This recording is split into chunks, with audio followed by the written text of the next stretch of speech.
லாஸ்ட்டாக பார்த்தீங்கன்னா, யுஹெச்ஐடினா என்ன? அது ஹாஸ்பிட்டலில் எப்படி யூஸ் பண்ணுறாங்க? எங்கெல்லாம் யூஸ் ஆகுது? அப்படின்றத பற்றி நம்ம பார்த்துருக்கோம்.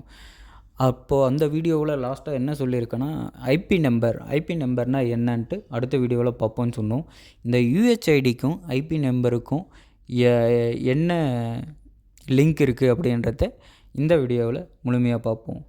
ஐபி நம்பர் ஒரு டைம் நீங்கள் வந்து ஹாஸ்பிட்டலில் போயிட்டு அட்மிட் ஆகுறீங்கன்னா, அப்போ உங்களுக்கு இந்த யுஹெச்ஐடி நம்பர் கொடுப்பாங்கன்ட்டு லாஸ்ட் வீடியோவில் சொல்லியிருப்போம்.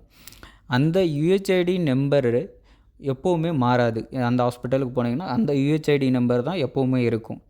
ஆனால் ஐபி நம்பர்ன்றது இங்கே ஒரு ஹாஸ்பிட்டலில், அதாவது 24 ஹவர்ஸுக்கு மேலே நீங்கள் ஹாஸ்பிட்டலில் ஸ்டே பண்ணுறீங்க அப்படின்னாக்க நீங்கள் இன்பேஷண்ட் நம்பரை தான் ஐபி நம்பர்னு சொல்லுவோம்.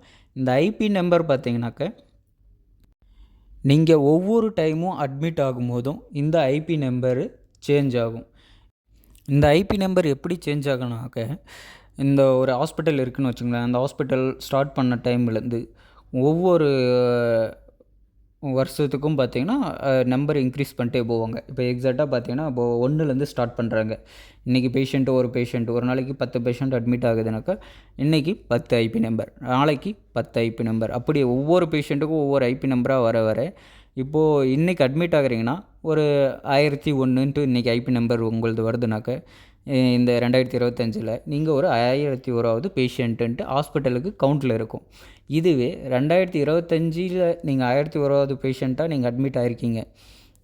இதுவே ஒரு 2 வருஷம் விட்டு கழிச்சு, இப்போ 27 நீங்கள் அட்மிட் ஆகுறீங்கன்னா, அன்னைக்கு அது வரைக்கும் ஒரு 1,00,000 பேஷண்ட் வந்திருக்காங்கனாக்க, அன்றைக்கி உங்களுக்கு என்ன நம்பர் வரும்னாக்க, எத்தனாவது பேஷண்ட் முடிஞ்சிருக்கோ அடுத்த நம்பர் உங்களுக்கு வரும். அதாவது 1,05,005 இருக்குதுன்னு வச்சுக்கோங்களேன்.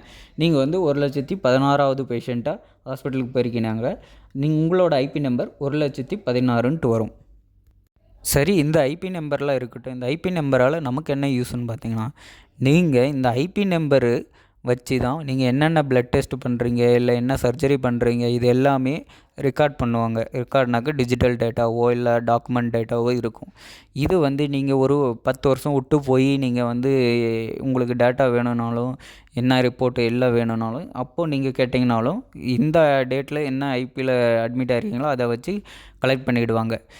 இந்த ஐபி எத்தனை ஐபி இருந்தாலும், இப்போ 10 வருஷத்தில் ஒரு 10 டைம் ஹாஸ்பிட்டலில் அட்மிட் ஆகிருக்கீங்கன்னு பார்த்தீங்கன்னா, அந்த 10 வருஷம் 10 டைம் எடுத்துக்கிட்ட ட்ரீட்மெண்ட்டோட எல்லா டேட்டாவும் இந்த யுஹெச்ஐடின்னு சொன்னோம்ல, இந்த யுஹெச்ஐடி போட்டாங்கன்னா ஒரே டைமில் கிடச்சிரும். இந்த ஐபி நம்பருன்றது ஒவ்வொரு டைமும் அட்மிட் ஆகும்போதும் வேறு வரும். யுஹெச்ஐடின்றது எப்போவுமே ஒரே நம்பர் தான். அந்த ஹாஸ்பிட்டலில் போனீங்கன்னா யுஹெச்ஐடி சொன்னீங்கன்னா ஒரே நம்பர் தான். அந்த யுஹெச்ஐடியில் உங்களோட எல்லா டேட்டாவும் கிடச்சிரும். இதுதான் ஐபி நம்பருக்கும் யுஹெச்ஐடிக்குமான வித்தியாசம். ரெண்டுத்துக்குமான லிங்க்கும் இது தான்.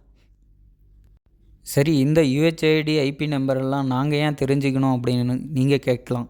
ஒரு சாமானிய மக்களாக பார்த்தீங்கன்னா, நீங்கள் ஒரு ஹாஸ்பிட்டலுக்கு போகிறீங்கன்னா இதெல்லாம் தெரிஞ்சு வச்சுக்கிட்டா உங்களுக்கு ஒரு ஹெல்ப்ஃபுல்லாக இருக்கும்.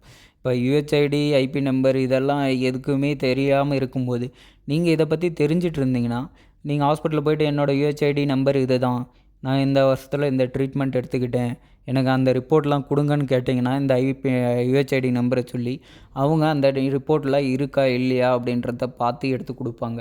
இதுக்கு இது ஹெல்ப் பண்ணும். ஓகேங்களா? இதுதான் ஐபி நம்பரும் யுஹெச்ஐடியும் ஹெல்ப்ஃபுல்லாக இருக்கும். இதுபோல் பயனுள்ள தகவல்களை தெரிந்து கொள்ள நமது யூடியூப் சேனலை சப்ஸ்கிரைப் செய்வோம். மேலும் அடுத்த வீடியோவில் சந்திப்போம். நன்றி.